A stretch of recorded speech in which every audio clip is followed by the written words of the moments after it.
Welcome to the Gregory Nesmith Show. Let's get personal about the news and the culture. Shout out to the underdogs, to my people, and the occasional Trump supporter that might accidentally find the show. Appreciate all of you. We do this here every Sunday, 1 to 3 p.m. on WHCR 90.3 FM, the voice of Harlem. There's a couple ways you can tune in every week. You can be riding around in your car. Turn your radio station on your FM dial to 90.3 FM. And for those who are riding around today, it is unusually warm. It's nice, but it's warm. It's unusually warm. For those who don't believe in climate change, I don't know what to tell you. But it's nice out, though, and sunny. So shout out to all the folks riding around in their cars on this beautiful day in New York City and especially in Harlem. Also, for those who like to watch, you can go on WHCR.org. That's www.WHCR.org. And you can either listen to the live stream or you can watch. And some people love to watch. Today, it's Old School Retro Sunday. Why is it Old School Sunday? It's because there's no Facebook Live today. No Instagram Live today. We're going old school. It's just me, you, and your radio. Or in 2017, me, you, and your smartphone or your laptop or your computer or your car radio. That means if you want to interact with me and each other today, there's only one way to do it. Old school. The telephone. Mr. Telephone Man. I don't want nothing wrong with my line. I'm going to call Gregory's number, and I'm going to pick up every time at area code 212-650-6903. That's area code 212-650-6903. And for those who are like, what is he singing? It was the remix, Telephone Man, one of my favorite bands, groups, new edition. I mean, it's Retro Sunday, so I had to come with one of my throwback favorite groups. You listen to the voice of Gregory Nesmith, who is the host and creator of the Gregory Nesmith Show. I'm also an entrepreneur. I'm also into spreading special stuff, helping underdogs rediscover how special we are in the world, going from stuck to unstuck to growth.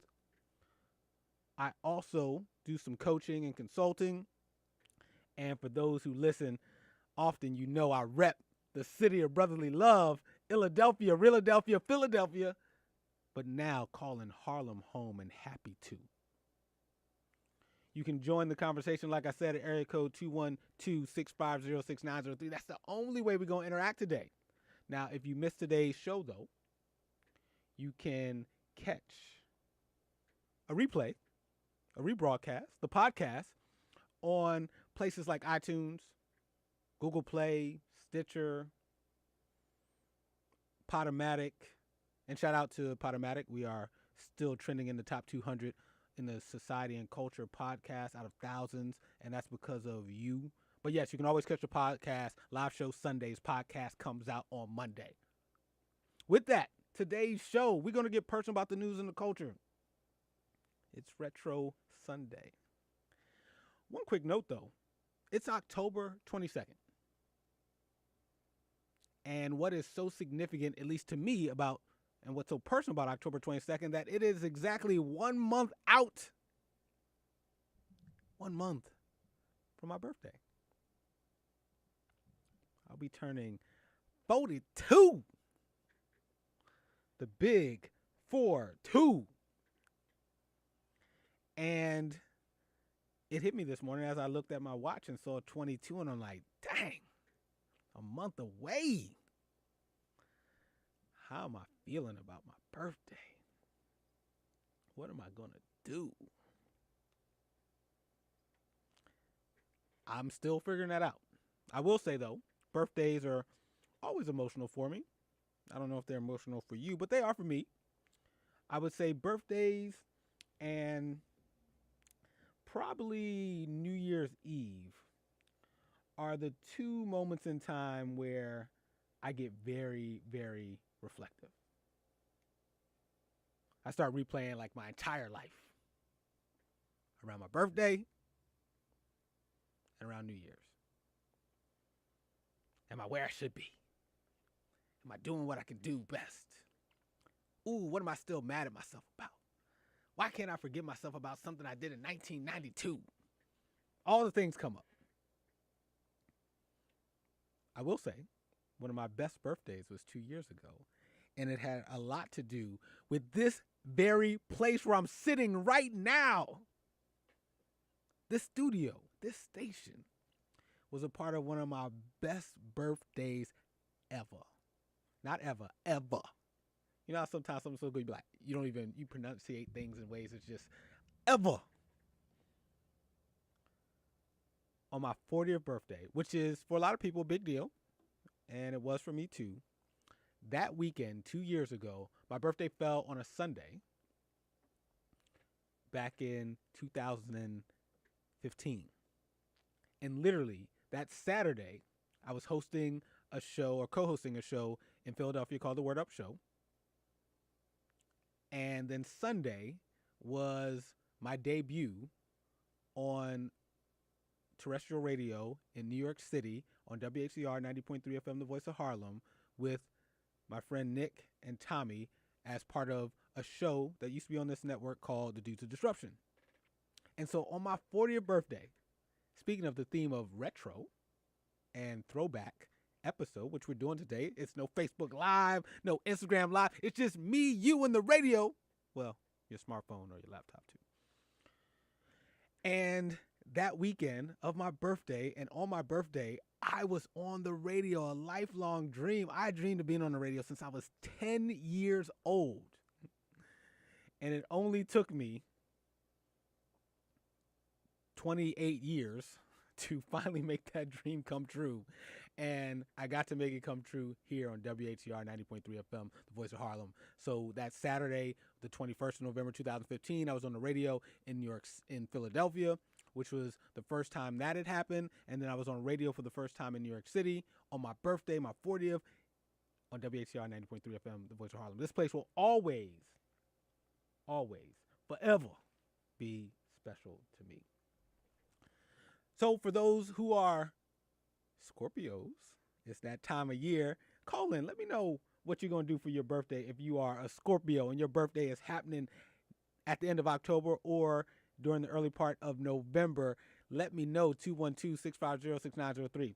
I'm going to take a quick break, and then when we come back, we're going to talk about some things going on in the news and the culture. I'm thinking it's Sunday, a little after 1 o'clock. Football games are kicking off all across the country.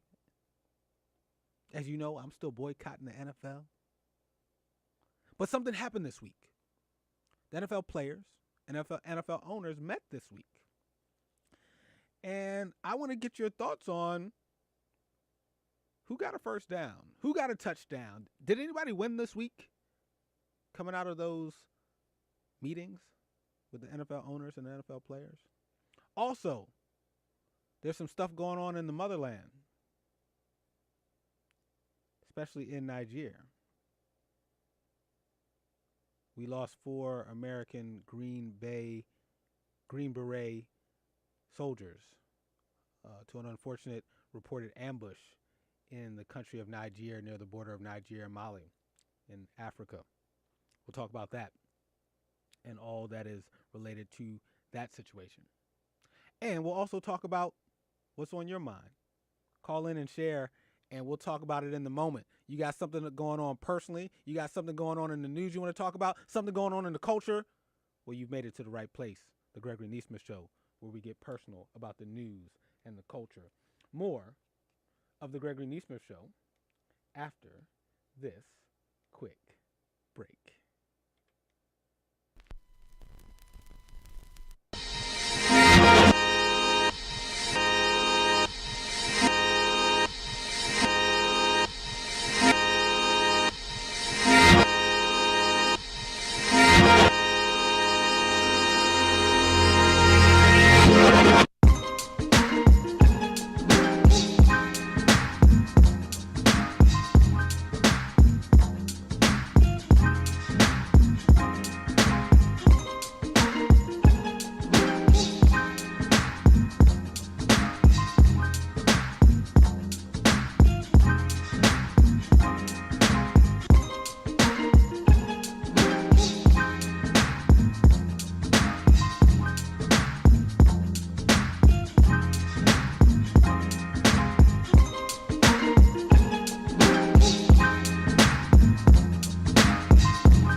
Welcome back to the Gregory Nesmith Show, where we get personal about the news and the culture. If you want to join the conversation, shout out to the underdogs, to my people, and the occasional Trump supporter. You can join the conversation at area code 212-650-6903. It's Retro Sunday, Throwback Sunday. Call me on the telephone, Mr. Telephone Man. There's something going on with my line. When you call 212-650-6903, you'll get Gregory every time. From Sundays 1 p.m. to 3 p.m. Eastern Standard Time on WHCR 90.3 FM, the voice of Harlem. Now, I talked in open. It's my birthday, a month from today. Shout out to all the Scorpios in the building, listening far and wide. All right, let's get into some news of the week, and also let's get personal about it. You know, we now live in a culture where a lot of things are done publicly. Social media. I want likes. I want followers. Did it for the gram.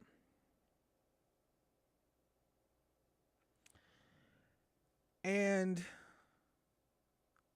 then there's times where, and I believe this is oftentimes when it's best, when I or you or others, when we don't necessarily do things for the likes, we do them for a cause. We do them because of deep beliefs we have. We do it or do something because we think it's the right thing to do. But that's not easy. Because sometimes doing something that you feel is right, doing something for the culture, doing something for your people, doing something for yourself can come with risk. Like, I get why sometimes people don't speak out. Because sometimes it can cost you your job. A very public example would be that of Jemele Hill,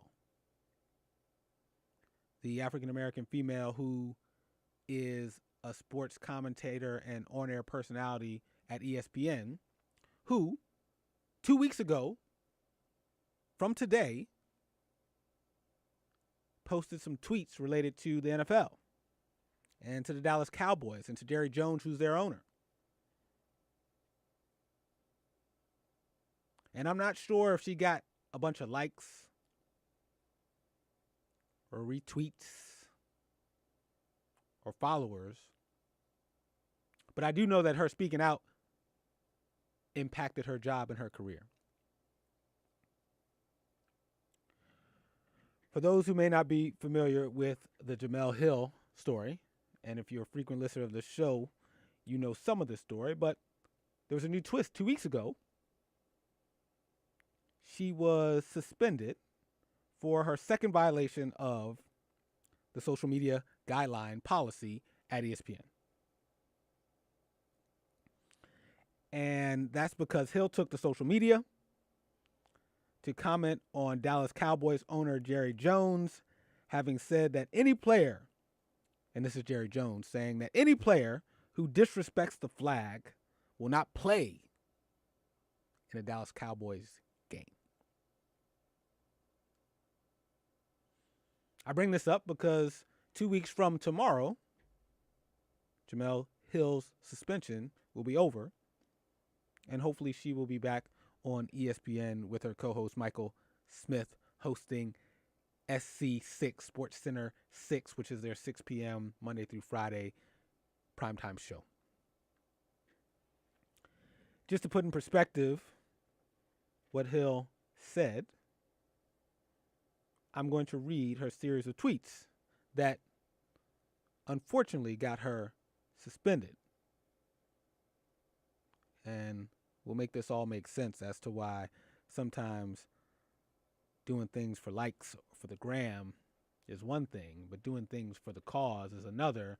And unfortunately, there's some things we do that may not get any likes, may get you disliked, actually. And in this case, Jemele Hill, when she tweeted in response to Jerry Jones saying that he was going to bench any of his players if they disrespected the flag. And for those who are like, disrespect the flag, let me translate, because there's some Americans who somehow have conflated peaceful protests for equality in policing and the justice system overall for minorities and specifically African Americans.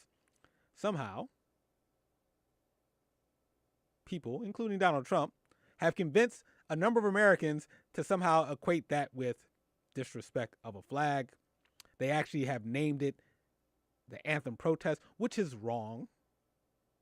It's a phrase that I will never use because there's no one protesting an anthem that I know of right now. But I digress.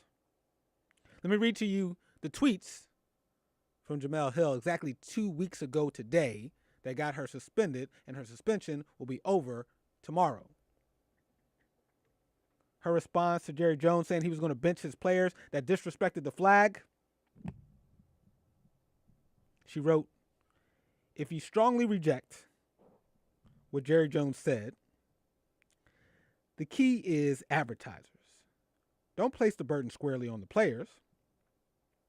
Just so we're clear," this is Jemele Hill tweeting, "I'm not advocating an NFL boycott. But an unfair burden has been put on players in Dallas and Miami with anthem directives.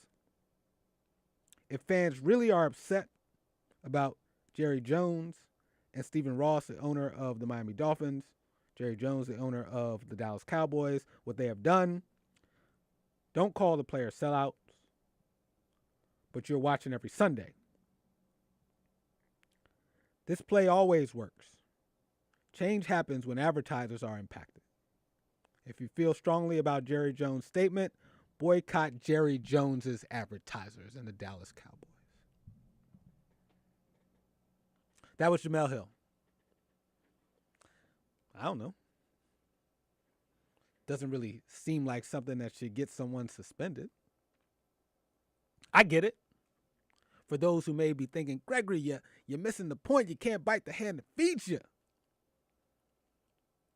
ESPN has a billions of dollars TV contract to broadcast the NFL. She can't call for a boycott of the NFL. I'm all for supporting the sister, but Gregory, come on, man. Don't bite the hand that feeds her. This is where attention to detail comes in handy.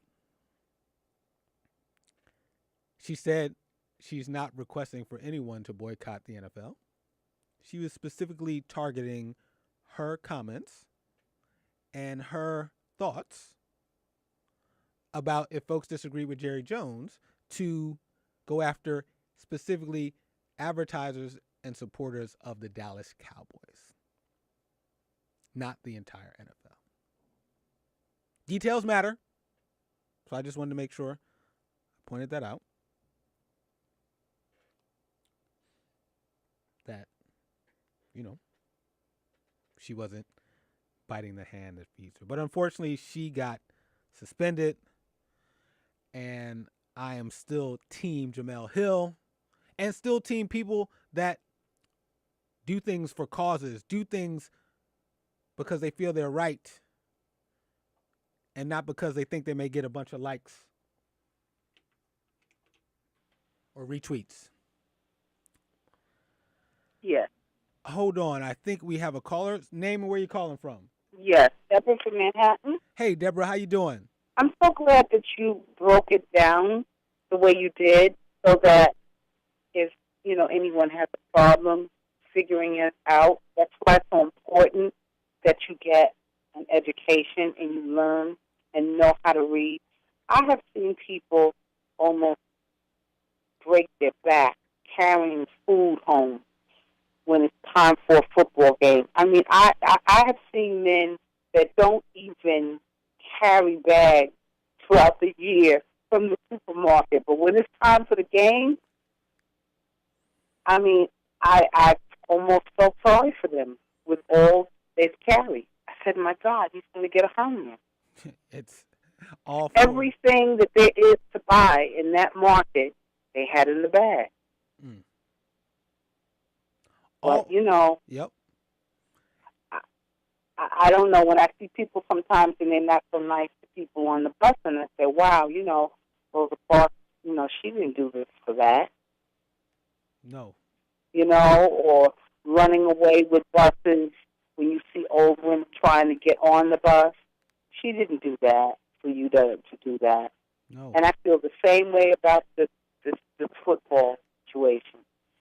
I mean, like, it's not your hand, and if she chooses to try to explain something to you, meaning us, with, you know, without, you know, she could go to court right now, maybe with a good lawyer, and fight that. But she didn't tell them not to. No. She was just trying to explain. And my issue, too, is she's a sports commentator. Right. Her role is to commentate. And for everybody who goes, she shouldn't be talking about politics, she's talking about the sport in which she covers. And guess what? Politics is involved in the sport that she covers right now. So this is not out of bounds. It's not out of her sphere of influence or what she knows about. This to me, it's crazy. It doesn't even make any common sense. But you see, a politician was the one who brought it up to begin with. Tell him. You understand what I mean? So since he brought it out and he told everybody that he had a lot of friends in the NFL, I mean, I could really say to myself, maybe he's blackmailing them. Maybe he's bullying them. Well, Deborah, I'm glad you mentioned that, because I want to make a point that maybe folks who don't follow sports as closely may not know that Donald Trump, who oftentimes has been compared to acting like a little kid or a toddler, which I think gives toddlers and little kids a bad name, but let's play with that out for a second, that he's still bitter about the fact that he couldn't get into the NFL club because he attempted to buy a team years ago. He started a competitive league. He was trying to legally finagle his way into the NFL, and it didn't work out. So some of this is also just him being, again, childish and immature. Right. Well, maybe if he had been a little nicer to the Bushes, he could have found out how to get a football team. Yes. Because they had one at one time, and they didn't know how to run it, but they did get it. Yes, and for those who may not know, the second Bush who became president at one point was owner or involved with the Texas Rangers in Major League Baseball. So, yes, but once again, I think we'd be asking too much of him for the word nice and Trump to be put in the same sentence. But you see, that's what happens when you have a little low energy and you pay attention to the details, and maybe you can get a little something more. Yes, and you make a good point. And shout out to everybody who listens too. Please read some stuff, get some additional points of view, because sometimes what you hear as a quick soundbite is most of the time never the full story. Have a great day, Gregory. Hey, appreciate you, Deborah. Have a good Sunday. Bye. Shout out to Deborah from Manhattan, letting us know her thoughts on what's been going on with Jemele Hill and the NFL and Trump overall. Appreciate you, as always. If you want to join the conversation, you can call in at area code 212-650-6903. It's Retro Sunday, which means no Facebook Live, no Instagram Live, no live tweeting during the show. It's just me, you, and your radio. Or because it's 2017, me, you, and your smartphone or your laptop. But shout out to all the folks listening on an actual radio or driving around in their cars in New York City and in Harlem on this sunny Sunday. So now, as I was saying, we live in a culture where a lot of times people do it for the likes, they do it for the gram, they do it for retweets and followers. But oftentimes things are best when we do it because we think we're doing something or sharing something because we believe in it or we think it's the right thing or a just cause. And Jemele Hill, to me, is an example of that we all get to experience together. And, of course, privately going on in our everyday lives, there's people out there, you included, who are doing stuff because it's the right thing to do, not because it's necessarily a popular thing to do. So that got me to thinking about putting stuff in perspective. Earlier this week, the NFL players, NFL owners met to attempt to get from protest, as it's been called, to progress. I'm going to get to that in a second. And please call in, let me know your thoughts on who you think got some yardage, got some first downs, who actually made some progress. Do you think the NFL owners came out winners? Do you think the players did? Do you think us as American citizens did? Do you think the fans did? But I'm going to get to that in a second. But I want to give some context. It's Retro Sunday. And so I think it's good to go back in time and remind folks that oftentimes in the moment, those who do things because it's right as opposed to those who do things because they want likes are often not liked. Speaking of being American, for those who are a little older than me, or for those who are just into history, remember all those unpatriotic Americans who were protesting the Vietnam War? And a government that said those folks weren't patriots? A government, and some have reported under the Nixon administration, that the whole law and order and war on drugs that he started was to go after African Americans and also those who were against the Vietnam War, and to criminalize them, to get inside of their organizations, and to quiet them. They didn't want the blacks who wanted to stand up for themselves to have a voice. They didn't want protesters of all races and genders who were against the Vietnam War to have a voice. So then came the Nixon, reportedly, war on drugs and Mr. Law and Order. Remember how unpatriotic those folks were fighting against the Vietnam War, protesting it. And then guess what? History came along. And now we see it as a war that was a mistake, and one that we probably should have never been involved in or not been involved in as long as we were. And now those protesters, disliked then, look like they were on the right side of history now. I bring that one up first for context because as we talk about the anthem protest, which, by the way, I've told you is the wrong way thing to say and call this. There's nobody protesting the anthem. There's NFL players protesting for racial equality in policing and the criminal justice system overall, specifically for minorities and especially for African Americans. That's what they're protesting. Just thought I'd bring that up because the media continues to use a phrase called anthem protest, which doesn't exist. But it's Retro Sunday, so I want to give some context, especially for all those who live in today's culture of doing things for likes instead of doing things that are right. That unintentionally rhymed just now, but I may use it again. Jemele Hill did something that was right, ended up costing her a suspension. Funny how a lot of NFL players are being called unpatriotic, disrespectful to the flag. Remember those Vietnam protesters? They were called unpatriotic too. Nobody liked them then. History's on their side now. Let's go back to the LGBT movement. Many Americans also viewed gay rights marchers during the AIDS epidemic negatively. According to Business Insider, the March on Washington for Lesbian, Gay, and Bi Equal Rights and Liberation in April of 1993 drew more than 800,000 people fighting against discrimination and seeking more funding for AIDS research. But in a Newsweek survey conducted at the time, back in 93, only 23% of Americans thought that the demonstrations did more good than harm in the fight for gay rights. Nobody liked them. Nobody liked it. If Instagram was on back then, a lot of people probably wouldn't have been following it. They likely were saying those people were destroying America. They were being disrespectful. They weren't honoring the values of the great United States. Only 23% of Americans thought the demonstrations did more good than harm. You know why? Because nobody likes protests when they're protesting. But I got to say that because if we're living in a culture where people are doing things for likes instead of what's right, then they might become prisoners of the moment.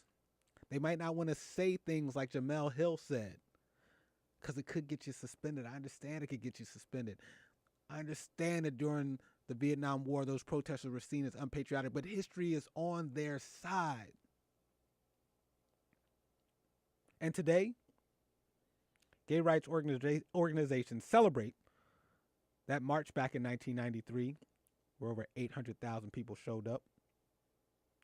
Same-sex marriage is now legal, and much of the platform from those protests back in the 90s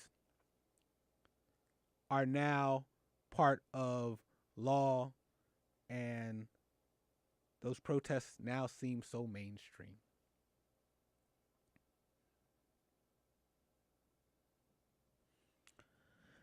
But I'm not done.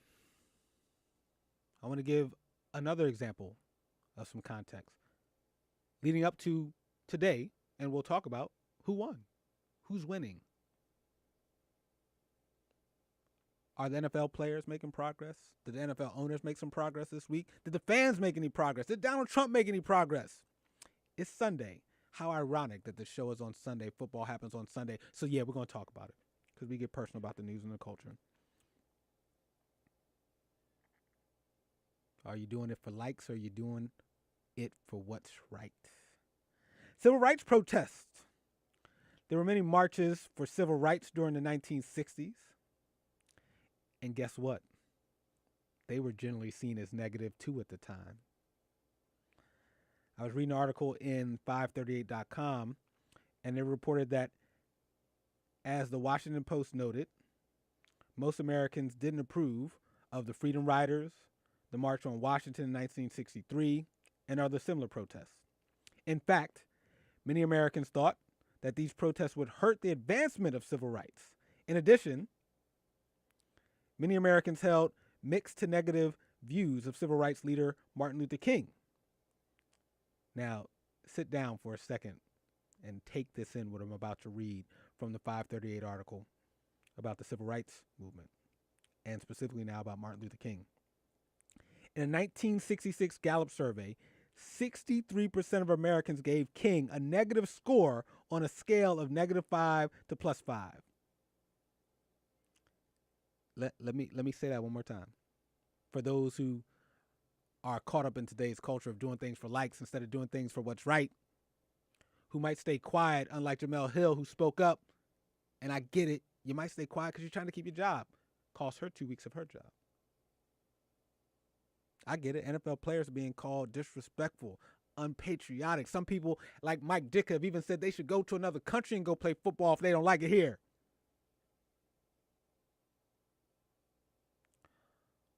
So I wanted to take a pause and put some things in perspective for the underdogs and my people who might be listening now, because I don't want you to become prisoners of the moment or get discouraged.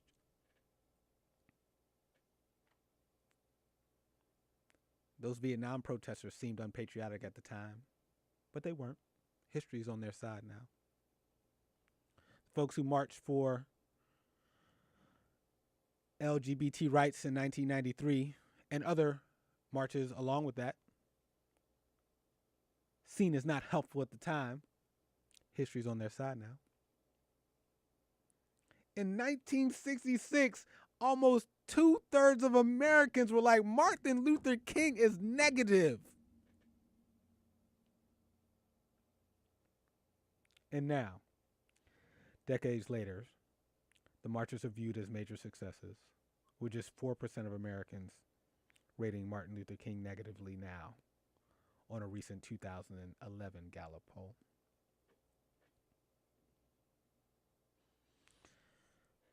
You see, I point this all out because I'm an underdog, you're an underdog. Sometimes the odds are stacked against us to win. And one of the things I'm fueled by is the fight for underdogs to rediscover how special we are in the world. And we go from against all odds to being the favorites to win. And I say this just as much for you as I say it for myself, because there's times where, yeah, I want to be liked. I want people to call the show. I want people to download the podcast. I want people to like my post on Facebook. But I also have to remember that sometimes there's going to be things that I want to say, things that I want to post, things I want to share, topics I want to talk about, points of view I have that may not be liked at the time. But that's not a reason for me not to share them. It's not a reason for you not to share them, because history has shown that oftentimes doing something for likes can actually lead to dislike. Oh, no, sorry. Doing things for likes doesn't always equate with doing what's right. So that's just some perspective. And the article goes on to say that civil rights protests, moreover, tend to involve minorities making demands of society at large. So by definition, most protests, especially those for civil rights, by definition start as unpopular, which means that they are initially unpopular. That doesn't tell us where things will ultimately end up. So again, we're going to talk about today's news, but I wanted to take a step back. It's Retro Sunday. It's Throwback Sunday. No Facebook Live, no Twitter. It's just me, you on your radio, smartphone, or laptop. And I wanted to put into context that underdogs, sometimes you're not going to be liked for what you're doing to do what's right. But history will be on your side. So that means get yourself a support group. Get yourself some loved ones. Get yourself some faith. Be guided by what your calling or higher purpose is, because you're going to need it. Because it sounds silly now, but guess what? Those Vietnam protesters were disliked, called unpatriotic, disrespecting the flag. Those folks marching for LGBT rights, unpatriotic, disrespecting the flag. Go someplace else. Those folks fighting for civil rights, disrespecting the flag. Martin Luther King, disrespecting the flag. Go someplace else. Un-American. I'm glad they didn't do things for likes. Instead, they did stuff because they believed in it being right. We're going to take a quick break. And then when we come back, more of the Gregory Nesmith Show, where we get personal about the news and the culture. And if you're an underdog, or you're one of my people, or even an occasional Trump supporter, you've made it to the right place. Today's episode is, I didn't even come up with an official title for today's episode, but for right now, I'm going to call it Retro Sunday, because we're going to throwback. It's just me, a mic, you, and the radio, and the latest of what's going on in the news and the culture. More of the Gregory Nesmith Show after this break.